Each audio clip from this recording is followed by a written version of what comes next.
बिस्मिल्लाहिर्रहमानिर्रहीम। अस्सलाम वालेकुम। इंसाफ न्यूज़ एजेंसी के न्यूज़ रूम में खुश आमदीद। आज की ब्रेकिंग न्यूज़ पर एक नज़र।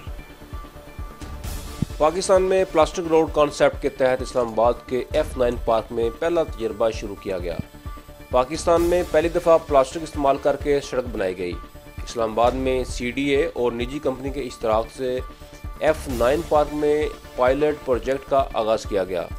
शहर में रोज़ाना उठाया जाने वाला कचरारी साइकिल करके सड़क की तामीर में इस्तेमाल किया जाएगा।